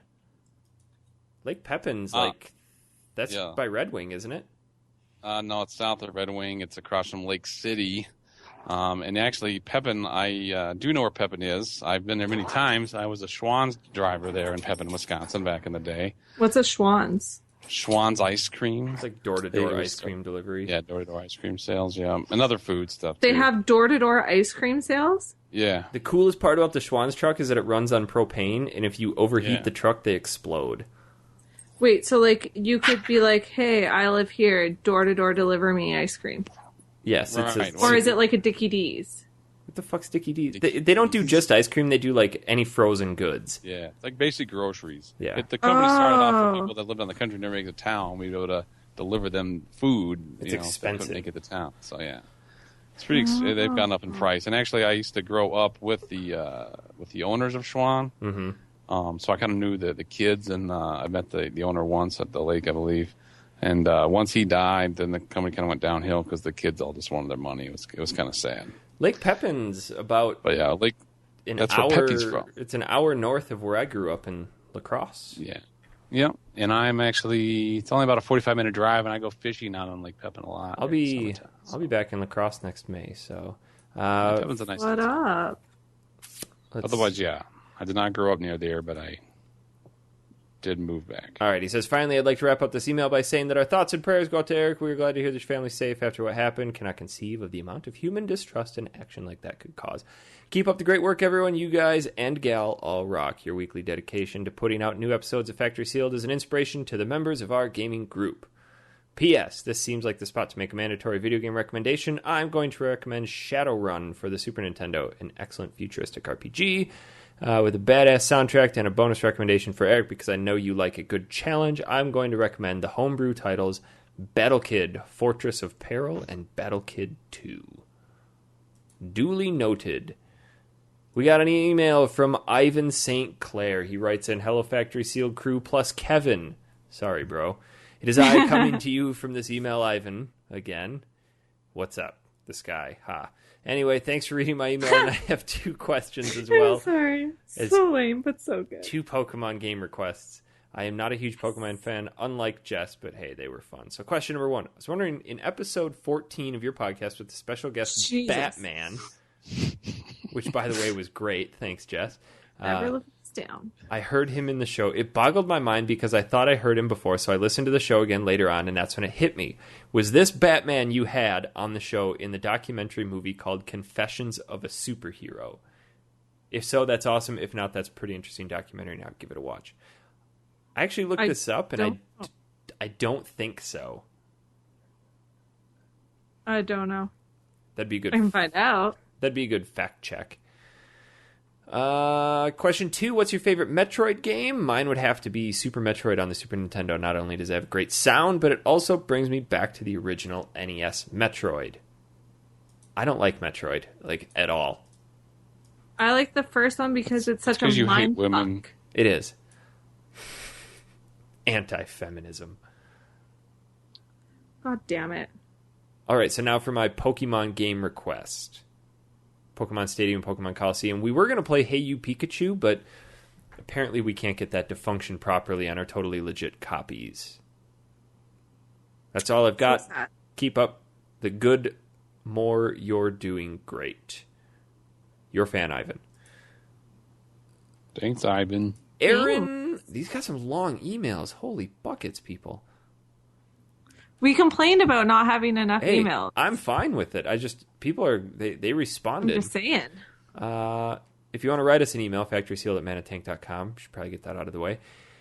Dear Factory Sealed crew, I've recently started getting back into retro gaming after stumbling upon your podcast a while back, which I enjoy very much, and decided to dig out my old NES and SNES. Started playing some of my old games and soon found that my 4-year-old daughter was very interested in the games I was playing.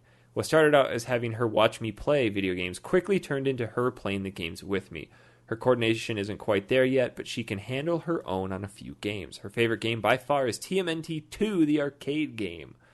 Although I have to admit that I have to use the Game Genie so she can have unlimited lives to keep playing. Aww. That's pretty cute. Nice. Other games that she loves are Super Mario 3, Super Mario World. She loves Yoshi. And Legend of Zelda, although she doesn't have the patience for it. That's kind of a difficult game for a 4-year-old. Yeah. It's been really fun to relive my childhood with her and introduce her to gaming at the same time. My question for you is, what are the best NES, SNES games that you would want to play with your kids? This totally makes me want to have a kid. Absolutely. That's kind of the reason that I've started collecting games, at least the games I grew up with, because when my kid gets into gaming, I want them to get into gaming the same way I did and with the same games I did so that we have that common bond. I think that's You're great. going to have to let your grandma know that she's going to have to step it up again. Oh, she knows. She knows. I would say it's not the best game, but it's a really good kids game, and you can actually tie it in with the movie, is Little Nemo Dream Master. Oh my god. Besides, That is such a bad game for, like, moral life lessons for your child. go back and watch any cartoon from your childhood, and you're going to see nothing but dick and sex jokes. Shut up, Little Mermaid. Go back and watch Rocko's Modern Life. Everything in there is about masturbation. Choky chicken. Come on. I loved Beetlejuice when I was younger. Oh, God. That one's pretty messed up. Kirby's Adventure. Kirby's Dream Land. Definitely a good game to play with kids. That one's pretty simple. Aaron, what did you play with your daughter? We played Mario Kart for the Super Nintendo. That's a good one. Yeah, we also, what else we play? We played sitting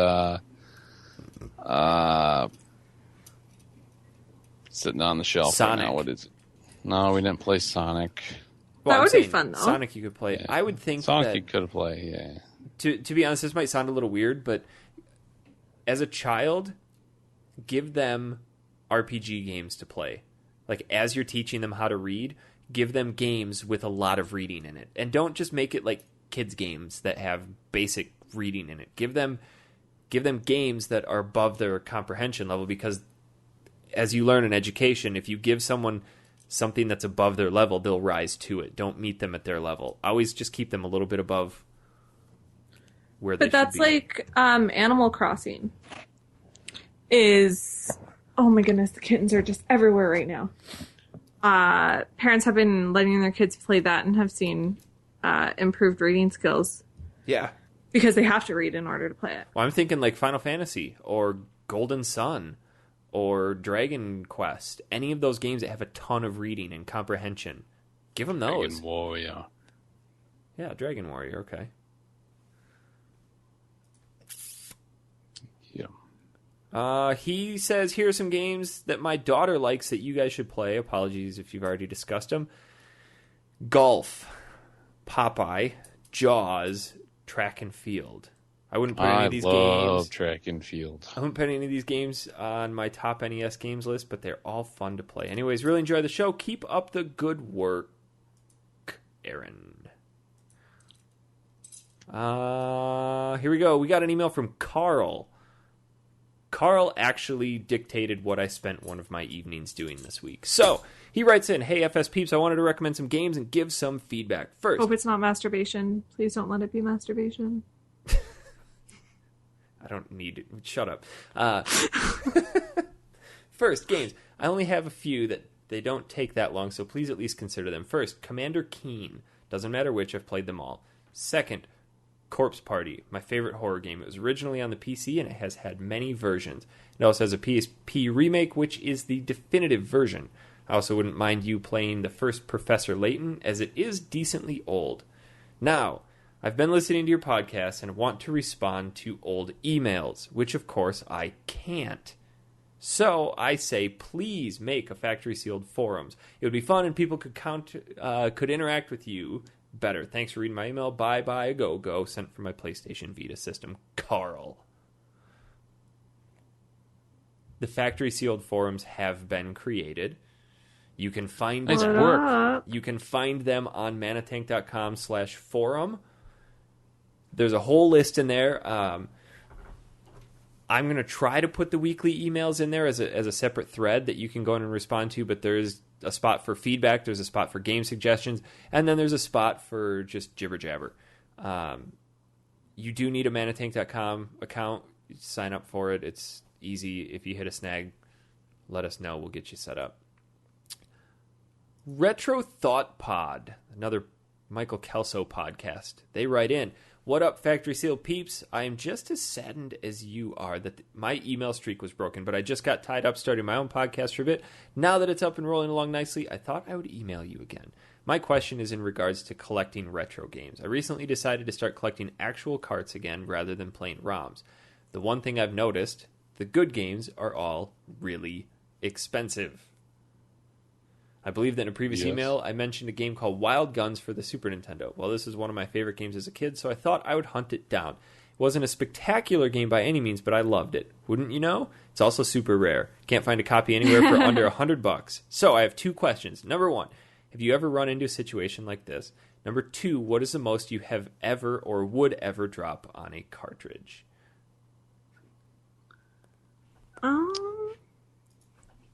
I would not spend more than $50 on a cartridge. Serious? Serious. Yeah. I'm not going to pay now for something that I could have paid for back then. But back then you would have paid $70. No, you wouldn't have. You would have paid $50. Because all the games that came out back then were anywhere from $29.99 to the top of $49.99, with the exception of things that came with extra goodies like controllers and pads. I think the one instance that I actually ran into this was trying to track down a copy of Alundra. And I was on vacation out in Seattle and went to a Funko Land, and they actually had a copy of it there, and it was $70. And I bought it. I had to. It was a physical copy. It was mint condition. Like, done. Bought it. I'm not a big collector. Like, I don't like collecting things. See, and after my mom's house getting broken into, it's like, I kind of wish I wasn't either, because if this shit got stolen, there's no way I would restart. There's no way. Because I have so much of it that it's like, okay, well, it's gone. Here I come, emulators. All right. I also dropped a lot on the Lufia games for Super Nintendo. I think I dropped about $40 a pop on those. The most I've spent is $20. Oof. That's a lot. Psh. Nick Stevens is back. Nick Stevens writes in, "Hey, Factory Seal crew, got a question for Eric. Why the harsh words about DuckTales? I believe you compared it to Goof Troop in the last episode. Just wanted to know why you hated it so much. Comparing anything to Goof Troop is probably the worst thing you could say or think about something. Also, big thanks to Aaron for plugging me a few shows ago. He has such a way with words. Keep up the good work. It's always a pleasure to listen." You're welcome, Nick.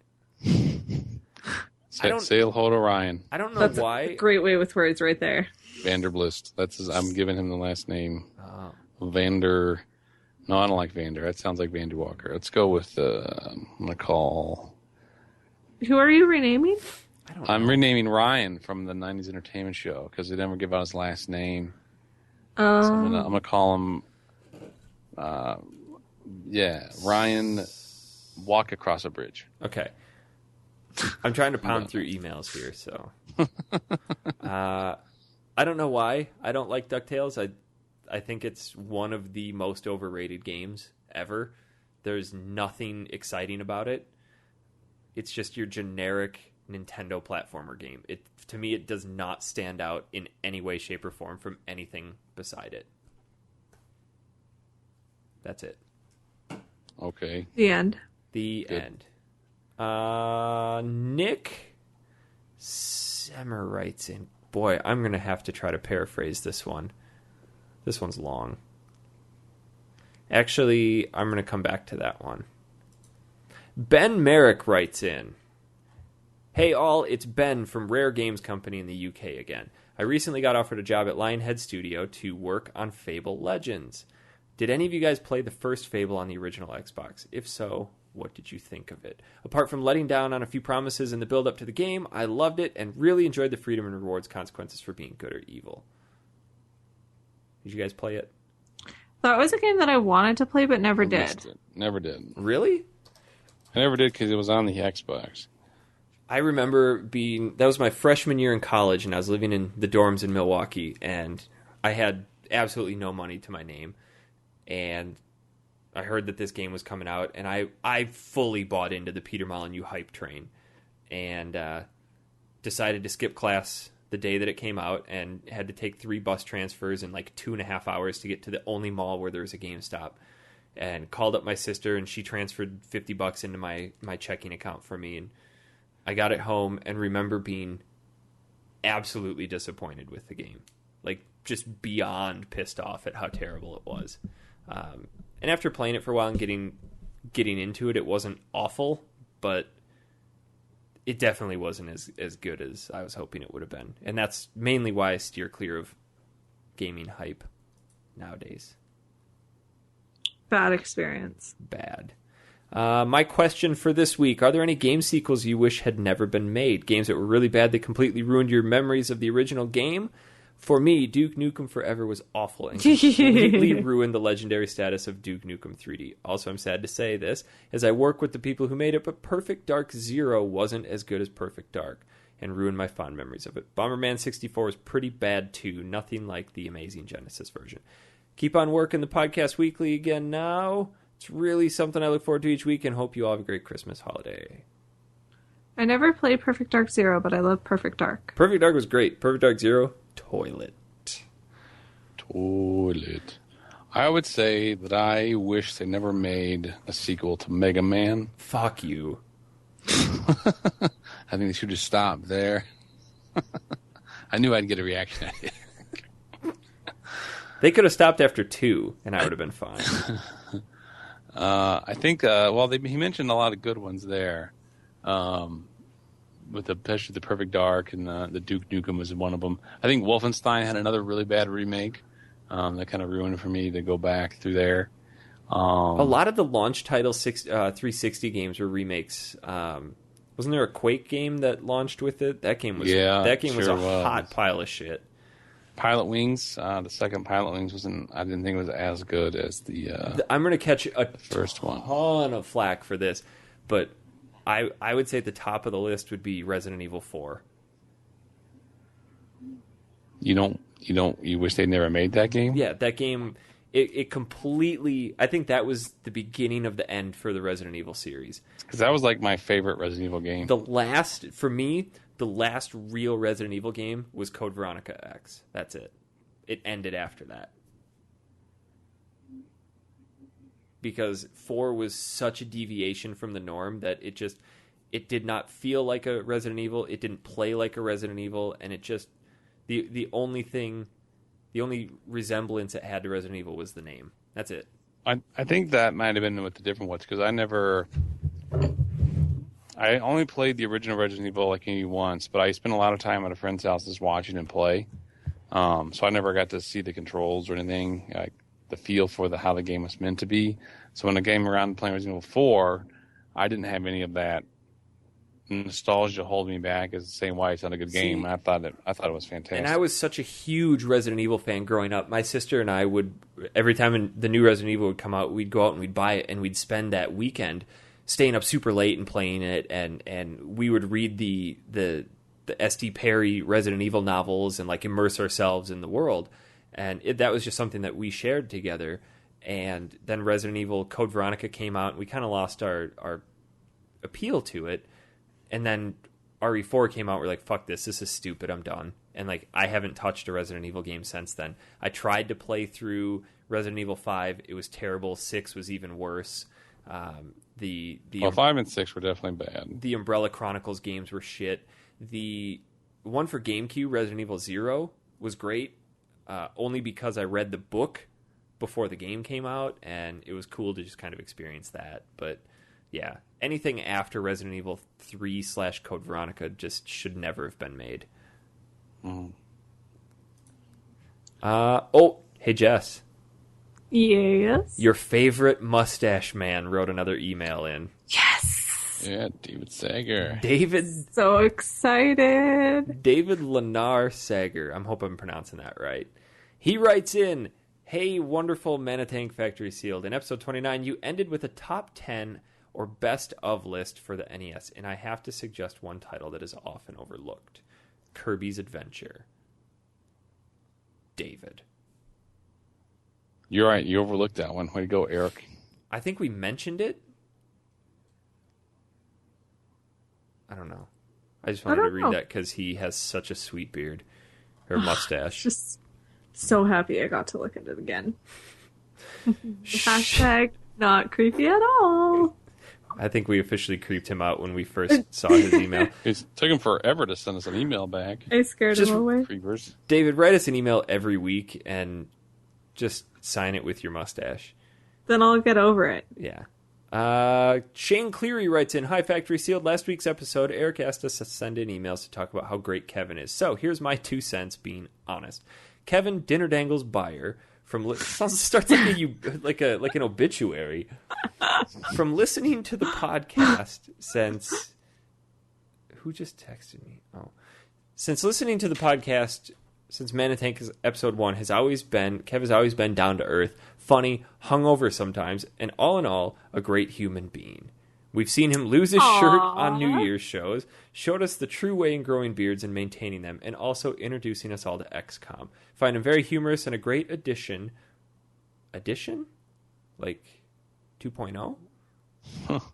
To any podcast, and I truly hope that he enjoys participating. All in all, Kevin equals less than 3. Aw, so romantic. Oh, you have a fan. Question. As it is the holiday season, what is the earliest gaming Christmas present you can remember from your childhood?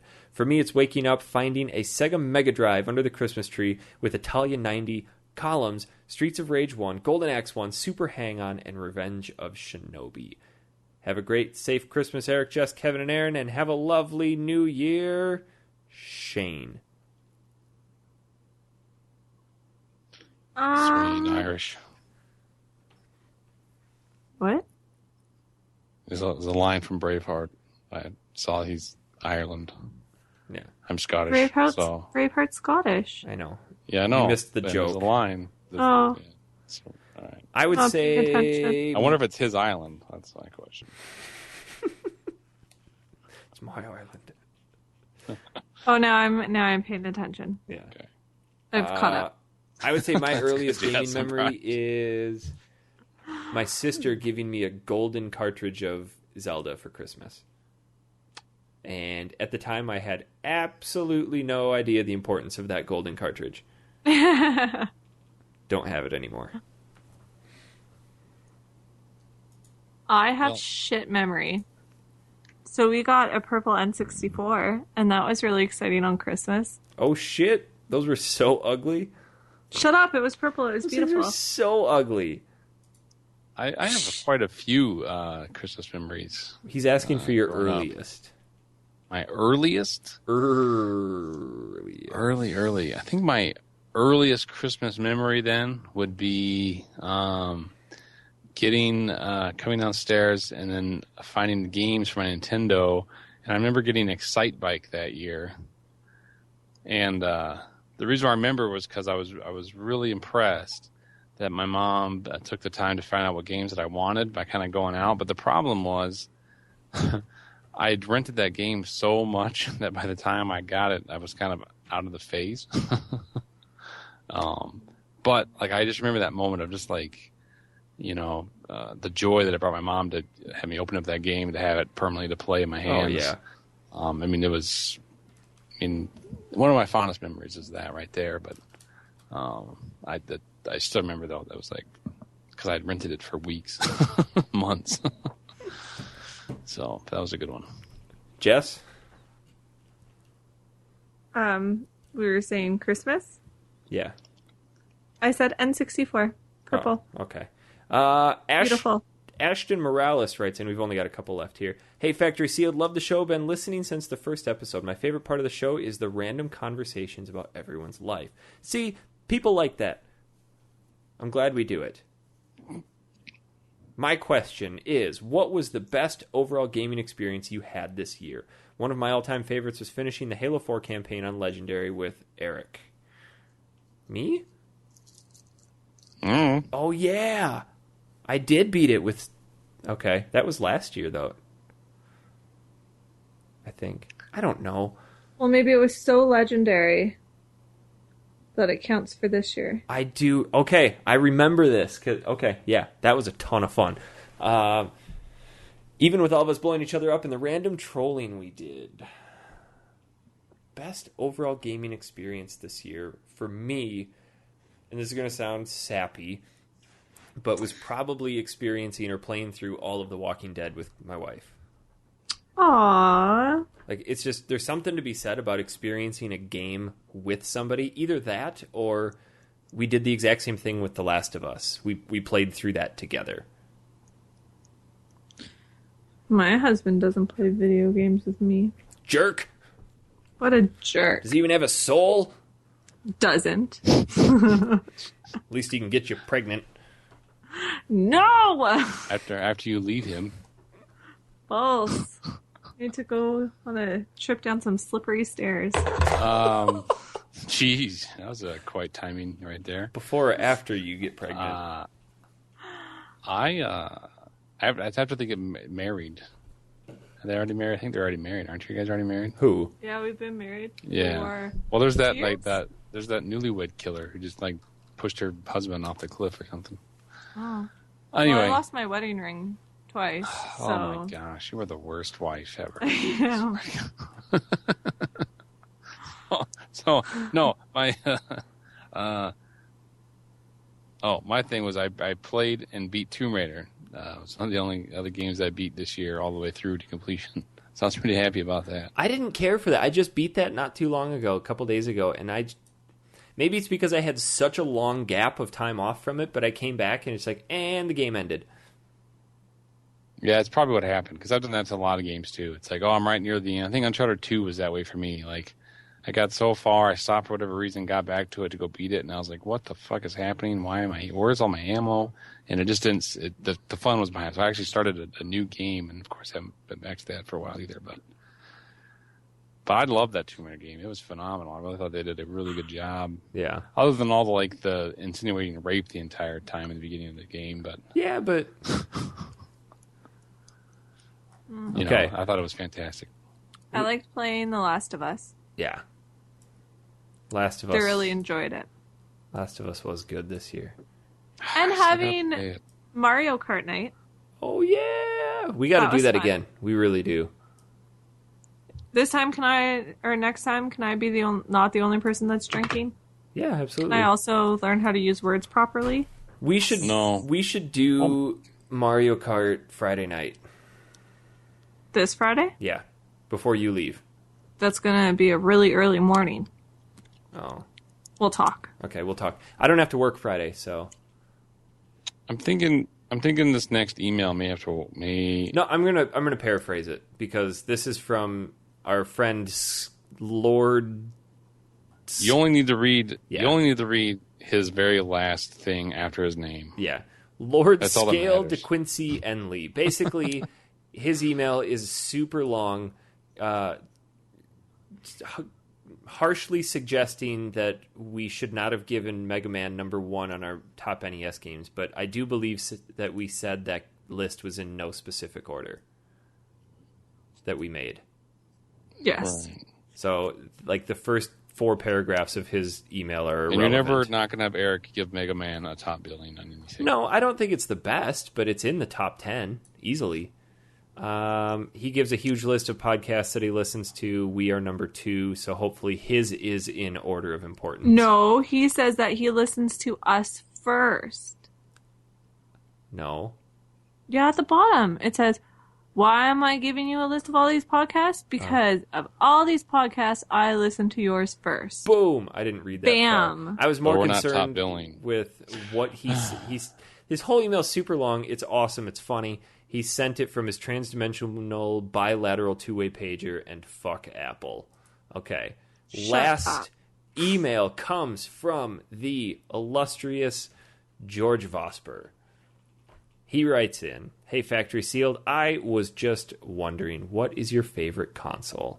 Also, what is your favorite game from said console? Thanks for reading. I'm running out of stuff to email you guys. Enjoy." That's a super That's a loaded big question. It is, but I feel like I can actually answer it.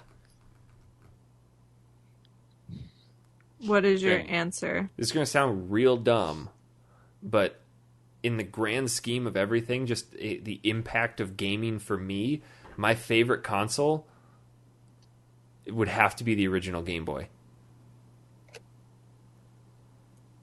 In what game?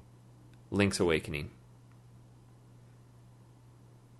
Because I played games as a kid, like as a super little kid playing NES games. I played them casually, but after my parents got divorced and my mom started seeing some other guys, she was dating some guy semi-seriously, and we went to visit him, and he had a Game Boy on his counter, and I was fascinated with it.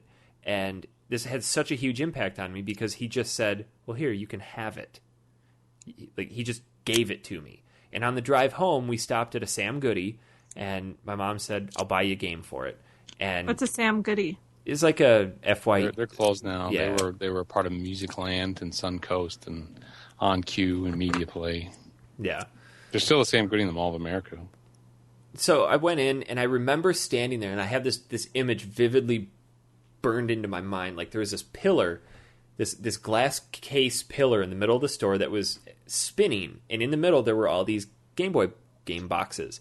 And I had no idea what I was looking at. It goes back to that old, when you were a kid, you bought a game based on how the case looked. Like the original Mega Man, you'd have no fucking clue what you're going to get based on the cover art of that game. But I saw this case spinning around, and every time it came around, I saw that gold box for Zelda, and I thought back to the Zelda that I played on the NES that my sister got me. I'm like, sure, let's get it. And I literally obsessed over that game. And you guys know how much I love that game. So that's my favorite console of all time with my favorite game. What about you, Jess?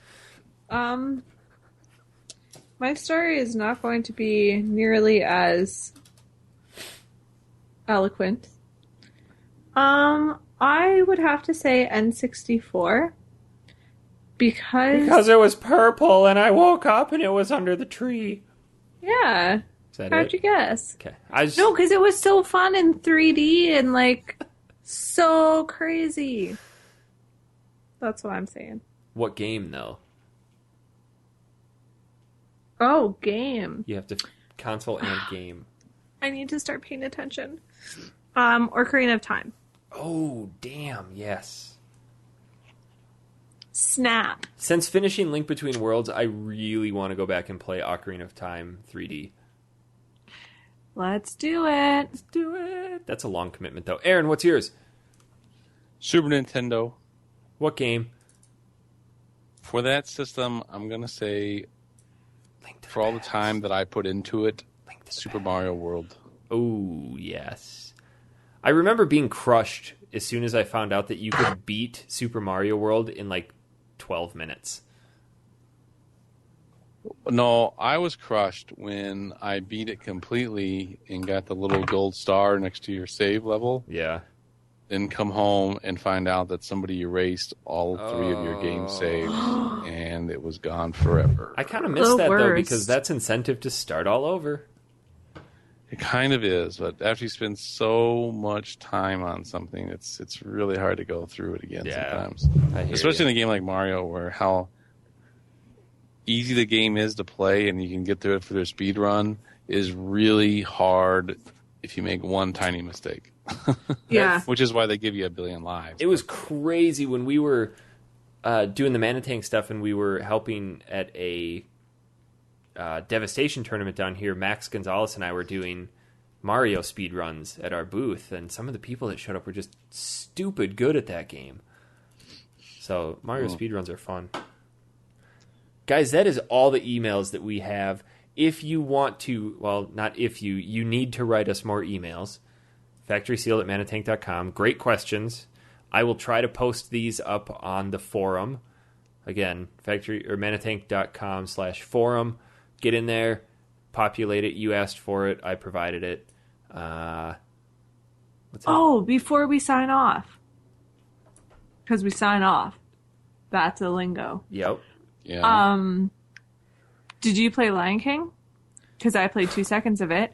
And you know what? Made my day. JTT's Boys. That game, I'm not going to dedicate a show to that game because that game is so bad. Both of them. But it was JTT. JTT was on Smallville. Really? Everyone's on Smallville that I love. Yeah, you got to watch it. True. That game had the worst opening cutscene. It was just Timon standing there and going, "It starts," and then the game starts. It's so bad. That game is so bad on both consoles. It's the same game, equal amount of shit, both consoles. Yeah, There's nothing good about it. SNES had JTT's voice. Genesis did not. I don't care. That's the only thing that I took away. That is the sounded like takeaway message. Turd being mashed into the microphone. And Genesis had a much more powerful meow roar thing. Anyway. That game was... Like that? Yes, but the Genesis one was more powerful. Anyway. That was like, JTT. No, more powerful means more JTT. powerful, not meow. No, I was saying the Genesis was like more of a meow. It was less powerful, so it was more like a meow. You're missing the point of what Jess said. JTT. JTT. Yes, because what's he done with his life? He's double. He's in that episode that he's in. He can split into two, so there's two JTTs at the same time. Jess, you could be in that sandwich. Oh my god, I would love to be in that sandwich. The JTT double decker. All right, guys, that's going to do it for the show this week. If you have any game suggestions for us, send them in, factorysealed@manatank.com. Leave them on our Facebook page. Send us messages. Just keep in touch. You guys have a fantastic Christmas. Now, the New Year's coming up, so I was going to say this earlier, but we kind of got distracted. If you guys going to write in some things about your favorite episodes from this year, or some of the topics that we talked about, maybe kind of go over that and go over like our top 10, maybe or maybe the 10 things that you liked, or the 10 drinks that you like to drink when you're out, or you just want me to say 10. Just give him a lot of tans. A lot of tans to say. Whatever you want to do there. It's good to have Mike Kelso and Nick Stevens and George writing back to us, and all these new guys. Come on, keep writing. Keep it up. We could have a whole show based on email. Mustache Man, keep it coming. Absolutely. Yeah, just send us pictures of your mustache weekly. Or just let us know too if it's a real mustache or if it's a fake mustache. Dude, do not question his credibility. No, because if it's real, I have questions for you. Okay, like how to grow it, how to manicure how to groom it. Yeah, how to things like that. Like what kind of oils do you rub into it? Do you have to trim? Mustache rides? You can have a private conversation about that. So who wants a mustache ride? I do. Oh my god, I love that movie. That's how you insert a movie quote. When you can play off each other. None of this with your feetsies in the toaster. Hey. Fuck it, I'm done. It's the last dragon, baby. All right, that's going to do it, guys. Jess, where can we find you on Twitter? At Jessam Clarkson. Aaron. Find me at Quilted Tunic. And if you want to follow Kevin You can follow him at Dinner Dangles. You can follow me at Honest Pizza, guys. That's going to do it. Everyone have a phenomenal Christmas. Hopefully you have time with family, play some games, have fun. And stay classy, San Diego. Oh, come on. Just because Anchorman 2 came out. Yeah, because it came out. I'm Ron Burgundy. I'm Ron Burgundy. Whale's vagina. Next show, I may try to do the Ron Burgundy voice the entire time. That's not going to happen. It might. Okay, that's going to do it. We will see you all later. Good day. Well, that was a great show. That was wonderful. Just like your ass.